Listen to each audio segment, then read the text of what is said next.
everyone. So, back in the 90s, um, I was building a lot of models, and every time a new Star Trek model would come out, I would buy it and I would build it, um, with a few exceptions. And one of those exceptions was this.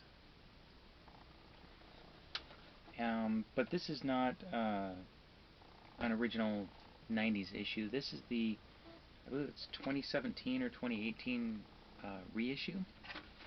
And I was lucky enough to get this on eBay for fairly cheap. And one of the reasons I bought it was because it was molded in color. It was molded in A color. It's not exactly the color of the actual Cardassian ships, and I apologize, I've already assembled quite a bit of this, but since losing my painting booth, I haven't built a model in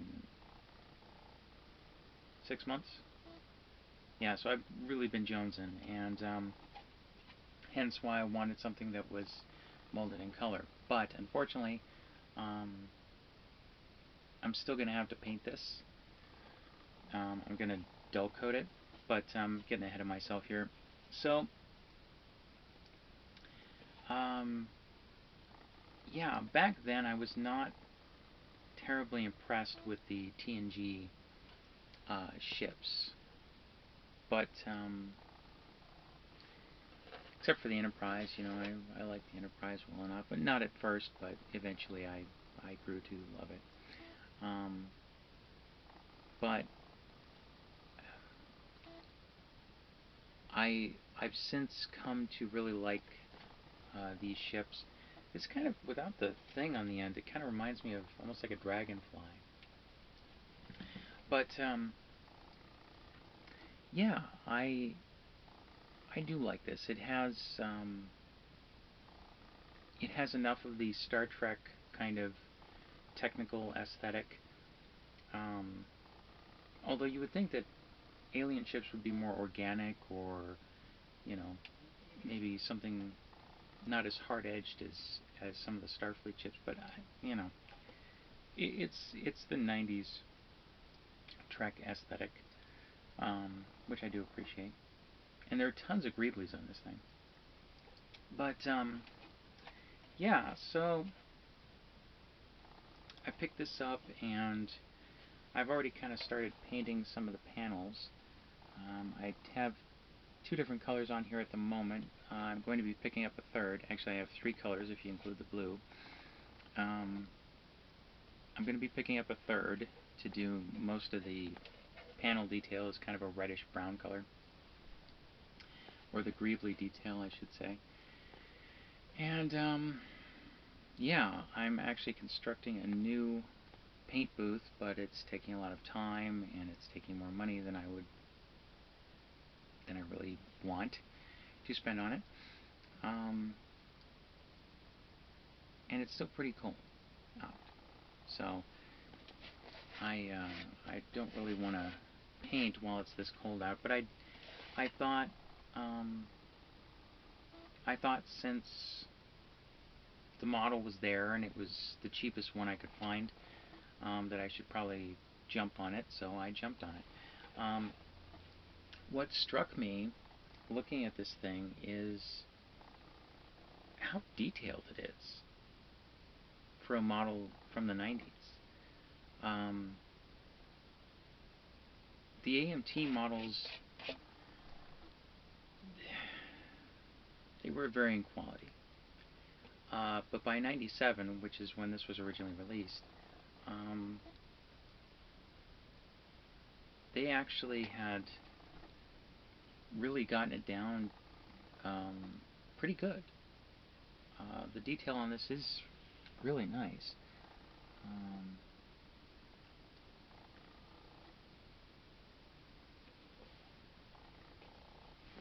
See there on the sides.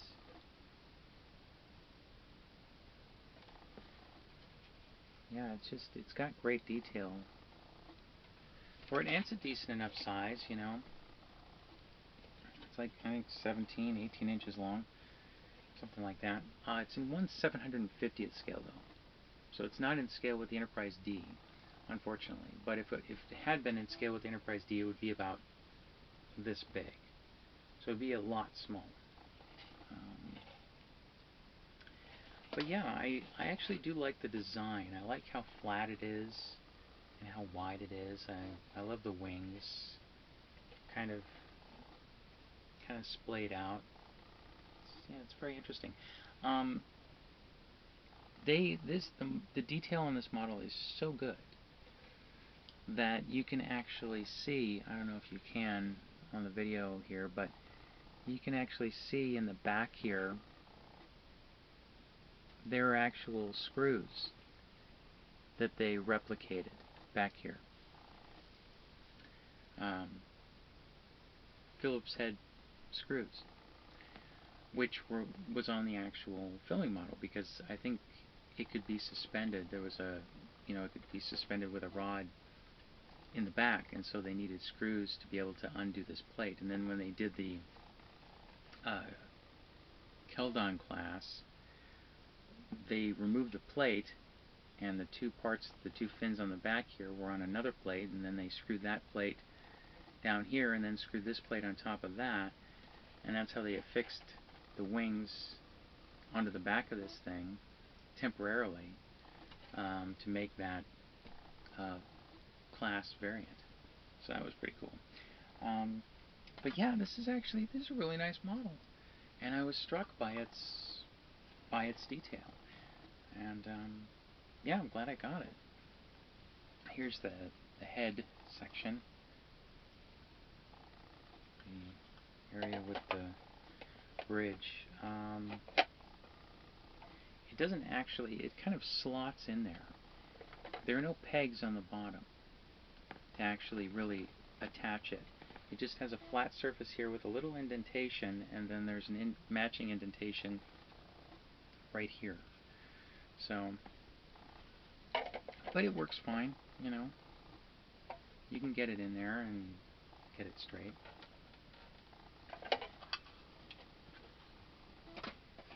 And here's the pincers for the back. I've heard that these are like disruptor cannons, and it's like, that's quite a bit of hardware to devote just to cannons. And it's like, it seems like it has bigger cannons on the back than it does on the front. Like the Cardassians are used to running away from people. I'll kill you. One of the things I like about the original episode that featured this ship, the episode entitled The Wounded, is that the Cardassians are clearly no match for Starfleet. And when Deep Space Nine started, I'm not a fan of that series. I come very close to fucking hating it. But they did some good episodes, but I digress.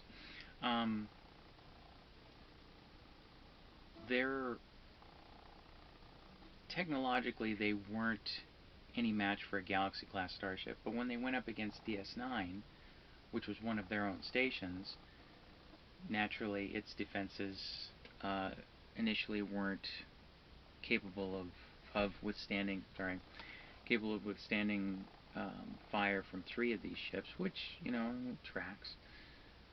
But and then Starfleet, all they had at DS9 was a bunch of piddly runabouts, which were also not really any match for one of these, which doesn't make any sense.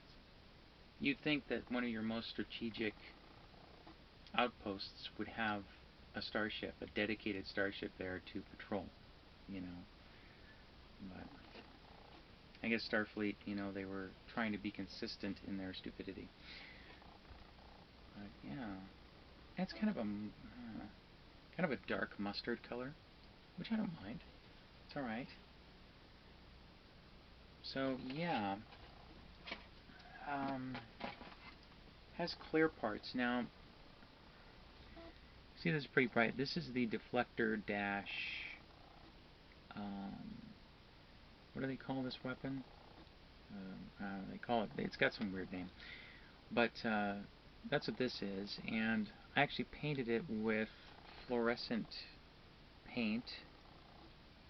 This is Model Master fluorescent red FS 28915, and I wanted to give the effect that like it's glowing, but I don't. I like to whoosh my starships around. Okay, so I don't generally light them. When you light something, unless you make all of the power system internal, which is a big pain in the asshole on its own, you know, you're pretty much stuck with it being glued to a stand. And I like to kind of look at my models three-dimensionally. I don't want them stuck in a corner on a stand someplace. I want to be able to pick it up and look at it and, you know, look at it from all the different angles. So, yeah, I don't like to light my models just because of that. But it's got all these little pyramid-like things here, and I guess these are weapons as well. But here's the back, actually. Okay, so this long clear piece here goes back here, and it's a clear piece. So you would think that the area would be lit, but actually in all of the episodes, the reference that I collected, it's not lit.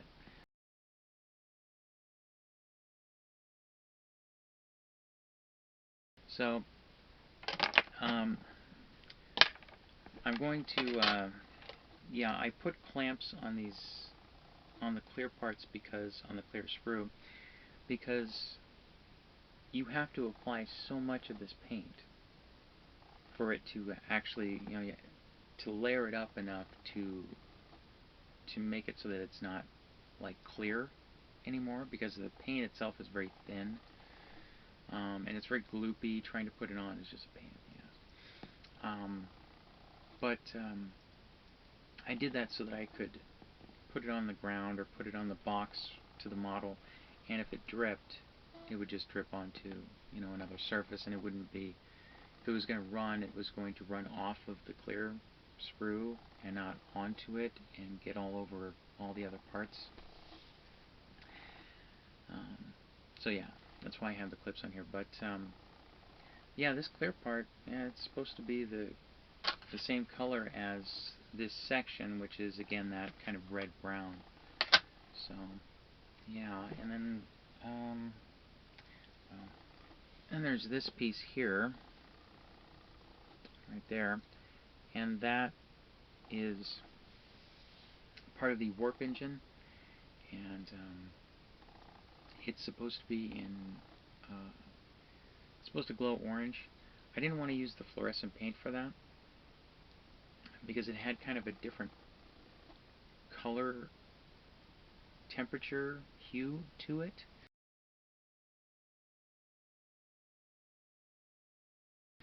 So what I was planning to do was, since I already have this paint anyway, I was going to paint it, spray paint it with Tamiya clear orange. And then on the back, I don't know if I was going to do it on the back of this part or on the backing of here.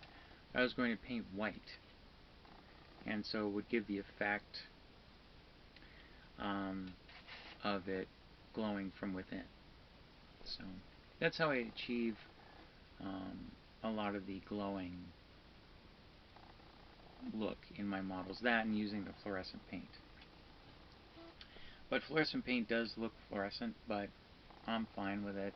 You know, some people might find it gaudy. I'm okay with it. Now, Round 2 did come out with a decal set for this, which I think you still can get. I was thinking about getting it, but I decided I was going to forego that, because I like the idea of buying this thing for 20 bucks and then just putting it together and just enjoying it as it is. So, yeah. Oh, that's right. And, was it this model? I don't know which one. One of these had an error in the sheet. I don't know. Can't remember. I don't know.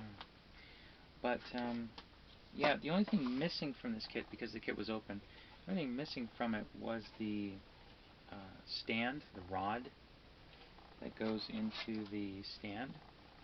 And this is actually the original stand. And you kind of see here where the original piece would come off and clip to the bottom, but this has the hole for the stand, which is pretty cool, but no rod. Well, that's easily solved by going to a hobby shop that's well stocked and just picking up some metal tubing. So that's the plan on that, because I do like to display them on the stand sometimes. It has a pretty decent decal sheet. Has all of the windows represented. Unfortunately, all of the windows are black, i.e. unlit. And this model was of the era where all of the windows were white. You know, they were just a complete white. There were no transparencies behind clear windows. So I'm just going to paint them white with like a toothpick or something.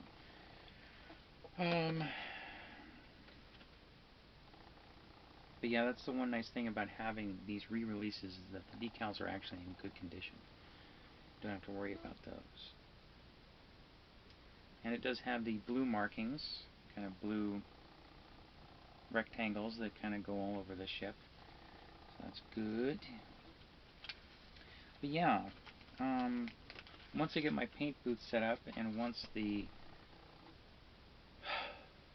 weather changes, it's currently late January, early February. Weather usually changes here in late March, April. Once that's done, and I get all of the panels and everything painted and put all the decals on it, I'll do a dull coat, Tamiya flat coat, and paint the windows, and then she'll be done. Oh, and I have to weather it too, because these ships were weathered. But yeah, I like it. I'm glad I bought it. I kind of, part of me wishes I'd bought it back in the 90s, but I was in a different place then, with my model building and with everything else, so might as well give you kind of a shot of it here, kind of assembled. The assembly was, it wasn't too hard, because you have all of this flat space, you know, and up here, plenty of places to put the clips. But the bottom section here, it actually comes in three main parts. There's the bottom section with the center section, and then these two sides are separate pieces, which makes sense. They kind of had to do that for the molding to get all of the detail they wanted, which is good, fine, great, do that. But it was hard. For an experienced modeler like me, it wasn't hard, but it was more of a pain in the ass than I think it perhaps needed to be.